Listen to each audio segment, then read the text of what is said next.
made it. Smart move on your part, because I spent over 5 hours researching this very slate. And these are your 7 must-have players for Thursday night. And I'm starting with potentially the best play on the entire slate, $7,800 Jerry Jeudy. Now, it's been since week 1 when Jerry Jeudy went off for 20-plus fantasy points. He had a 100-plus yard game, a touchdown, nice 7-target performance. And since then, things haven't been the greatest. He only has 7 total receptions during that time, and he had 102 yards week 1, only has about 80 since then. But a lot of this is skewed because of a week 2 injury. You see, in week 2, he only plays 17% of the snaps, and then he's limited week 3 returning from this injury, playing just 60%. But this past week, he gets back up to 88%, a season high. And what do you know? He finishes as a top 20 wide receiver on the week. And Jeudy quietly has the fantasy cheat codes at the wide receiver position, because even while being limited and basically missing a game, he already has 5 deep targets and 4 red zone targets on the year. This is great usage. And Jeudy will get to avoid the best Colts cornerback in Stefan Gilmore, and instead he'll see Kenny Moore in the slot, who currently ranks 104th out of 108 cornerbacks. This is a great matchup, great spot for Jerry Jeudy. And I've taken a lot of props on this slate, starting with Jerry Jeudy over 49.5 receiving yards. If you could find the over 3.5 receptions, I also like that one as well. You can get a free bet in the description down below if you want to tail these bets or any others on prizepicks.com. All right, let's talk running back. Beginning with $8,800 Melvin Gordon, who will be the RB1 that's been announced by the team now that Javonte Williams is done for the year. Now, last week, he only played about 19% of the snaps, but it was due to injury, but he also fumbled for the 4th time this year. So that is a concern to keep in mind, but it's likely that he gets right back to being the RB1 here. Expect 15 plus touches. And those fumbling issues are likely why they went out and signed Latavius Murray, who only has 1 career fumble off of the New Orleans Saints practice squad, but he'll probably operate, especially on a short week, as the running back 3. Now, this is a tough matchup against the Colts. Not only are they a good tackling team, but they're the number 7 run defense so far this year, and they really limit big play upside. So we're going to have to rely on Melvin Gordon to get enough usage here, especially in the passing game, but that's something that he's used to doing. And because of that, I actually like Melvin Gordon to go over 20 receiving yards in this game, so I'm smashing the over 12.5 receiving yard prop. Again, you can too. Free bet up to $100. Use it or lose it. Link down below. All right, so you got Gordon in that 8K range and Jerry Jeudy, but now what about value? Well, we can go right down to $3,600 Paris Campbell, who I believe is a great play on this slate for the price point, because Campbell has ran 24 plus routes every single week. He's averaging over 30 routes run per game so far this season, and that's very good usage for a guy below $4,000. He's the clear wide receiver 2 in this offense. Now, it's only led to 3 targets per game, but that's not bad for a showdown slate at this price point. And this is a tougher matchup against a top 5 secondary on the season, but lucky for Campbell, he'll be in the slot, so he'll see the easiest matchup if there is one against this secondary. And more specifically, he'll face K'Wan Williams, the former 49er, now the Denver slot cornerback, who's been fine. He's 53rd out of 108 cornerbacks this year, but he's not elite like the Patrick Surtains and the Ronald Darbys have been this year on the outside. So I like Campbell to actually have potentially his best game yet being relied on in the slot. I take him over 20.5 receiving yards, and yes, we do have a lot of props on this slate. This is a really good slate. Now let's talk about potentially the best play on the slate. We're going back up top to $9,400 Cortland Sutton, who is pushing in my ownership projections right now on Patreon. Link down below. Key tools if you want to increase your odds of actually winning at DFS. Check those out. Won $30,000 and $70,000 last year in 2 separate showdown slates using them. But Sutton right now is coming in as potentially definitely a top 3 owned player, and if Jonathan Taylor does indeed miss this game, more on that in a second, he might be the highest owned player. And now for good reason. The dude is averaging 8.8 targets per game, seeing a lot of usage, and he has the cheat codes. Those cheat codes for the wide receivers being downfield targets and red zone looks. That's upside. And right now he is top 10 in wide receiver cheat code looks with 6 deep targets and 6 red zone targets. It's very good. Now there is one major issue here. If he's going to be highly owned, there's a chance he could get shut down, and that's a concern. And that's because he'll be facing Stefan Gilmore, who since becoming a Colt has been solid. He's 19th, top 20 right now in coverage grades, and this is a bad matchup for Sutton. However, the Colts in general, when you factor in the rest of their cornerbacks and definitely their safeties, rank 27th in coverage this year. So when they get Sutton in the slot for some plays and when they get him off of a Stefan Gilmore, it's going to be a very advantageous matchup, which is why he's still a solid play. Now let's discuss the most expensive plays. As of this recording, Jonathan Taylor hasn't been ruled out, but he's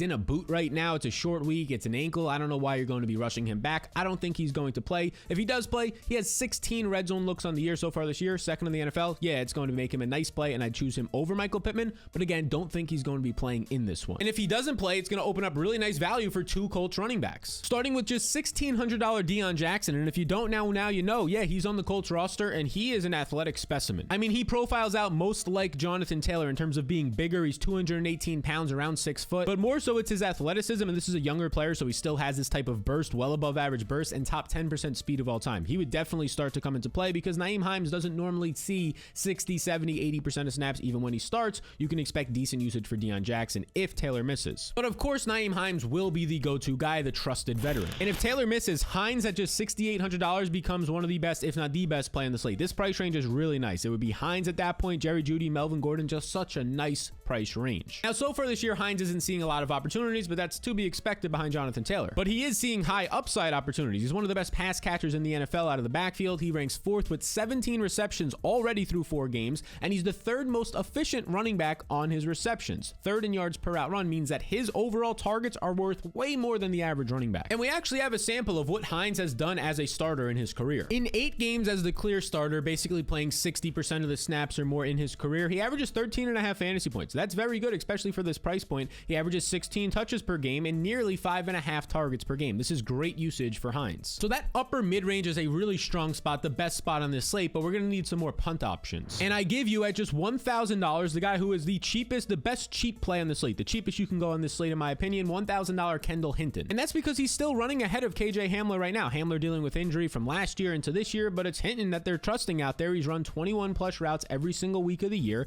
and it's not leading to a ton of usage. He only has 5 targets on the year, but for $1,000 on a showdown slate, you're basically guaranteed a target. You're probably guaranteed 20 plus routes, and the dude is out there on 59% of the snaps, which means he could fall into the end zone. He can fall into a big play, and at $1,000, if you need it on this slate, if you want to go all the way up to the Pittmans of the world and maybe the Jonathan Taylors if he plays, you're probably going to need a Kendall Hinton. Now let's start to discuss some tight ends. This is a real wacky tight end slate. It's kind of just odd overall. You have Kylan Granson, who was operating as the Colts' #1 tight end for a while at just $3,200. He is in play, but it's not that exciting. And that's because the Colts are using 3 tight ends pretty heavily. You have Mo Alley-Cox last week leading the way, playing 45 snaps, running 70% of the snaps is pretty encouraging. Then you have Kyle Granson playing 29 snaps. Now, Mo Alley-Cox would be the better play here, but he's also more expensive, so it's harder to compare them apples to apples. Now, I would prefer Paris Campbell over Granson, but you go up to Mo Alley-Cox at $4,800, and it's a weird price range. You have KJ Hamler and Ashton Dulin, who are wide receiver 4s on their team. You have Mike Boone, who we'll get to in a second, a little bit of expensive on this slate. And then it's just Mo Alley-Cox kind of there by himself with the most touchdown upside. And he's easily coming off of his best week of the year. He played 67% of the snaps. He ended up running 23 routes, and it translated to a big game. I mean, he had a couple of touchdowns. He had 85 yards, and he ends up being on the week the #2 tight end with 26.5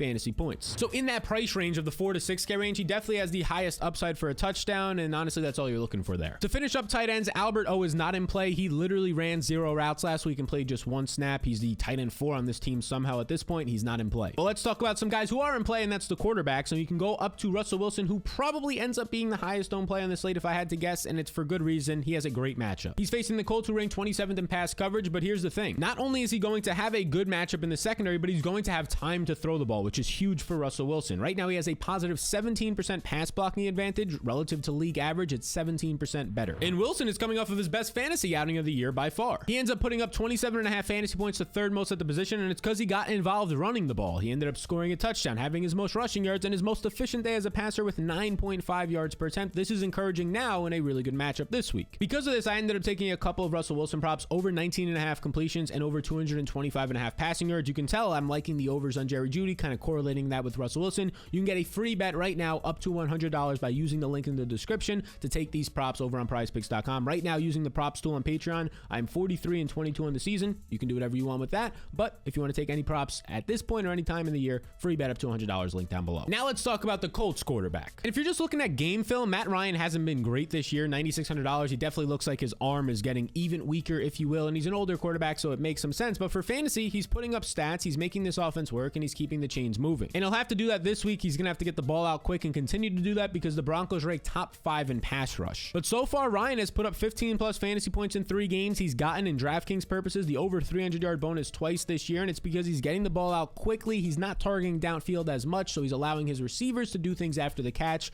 Think Michael Pittman here and think some of these tight ends, and Nyheim Hines. So I do prefer Russell Wilson, but Matt Ryan is probably going to be the lowest owned guy above that $9,000 price range, even $8,000 price range, so he's a decent leverage play for DFS. Now, in terms of finding more value, the kickers and defenses are going to be in play in this slate, but we do have a decent amount of value options like Campbell, like these tight ends. If I had to choose between all these guys, I would be taking Brandon McManus here. Out of all of them, he grades out as the best point per dollar play for me. And by point per dollar, I mean best bang for your buck. Those are the projections on Patreon. You can check them out down below to increase your odds of winning and actually start making some dollarooskies. So let's talk about the waiver wire pickup that a lot of people are going for, Mike Boone. I really liked him as a pickup until they signed Latavius Murray. Definitely makes things a little bit more sketchy there for season long, but Mike Boone is just too expensive on this slate. He's $6,200. Latavius Murray on a short week I don't think is going to be as impactful, but it's just the price point here. The encouraging thing is that Mike Boone was seeing usage even before this Javonte Williams injury. He was seeing his snaps increase every single week. He was out there a lot more, passing situations, so this is encouraging. But he had a couple of drops last week, didn't look the greatest, but it's more so the price point here. Melvin Gordon will be the clear goal line back, the passing down back, the guy to be out there to pass protect. So Mike Boone at this price point, it's tough to get there. But it's not that tough to get to Alec Pierce, and there's really only one reason I like Alec Pierce, and it's because he's in this same price range of Mo Alley Cox, where if you're going to be getting Jonathan Taylor playing in this game, there's really nobody below Jerry Jeudy's price point until Alec Pierce and Mo Alley Cox that you want to be playing, and then you go to like the 3K range. So it's just a scarcity issue here. I think I do prefer Mo Alley Cox in terms of the touchdown upside, running similar routes to Alec Pierce, but the rookie Alec Pierce has upside. He is seeing 20.1 yards per reception, the 4th highest in the NFL right now, meaning most of his targets, and basically like half of them at this point, are coming downfield. But there's a big issue here. Matt Ryan ranks right now 26th in deep attempts. He only has 2.5 deep attempts per game, and all of those obviously aren't going to Alec Pierce, and now he's facing a top 5 pass rush that won't give him a lot of time to actually target guys deep. The saving grace for Alec Pierce here is his price point and the fact that he also has 3 red zone targets. So he does have a little bit of cheat codes, if you will, going on with the deep targets and the red zone targets. The price point is the only reason why I'm interested. And because of what we discussed with this offense not targeting guys downfield and maybe not having the ability to do because of the pass rush this week, I'm taking him under 32.5 receiving yards on prizepicks.com. You can too with that free bet up to $100 in the description below. So these are the must-have players and the guys to avoid for this specific slate. I'll be live right here in this channel 2 hours before the game starts, so be sure to hit the subscribe button and be sure to take advantage of the free bet up to $100 to get those props on Prize Picks. It's in the description below.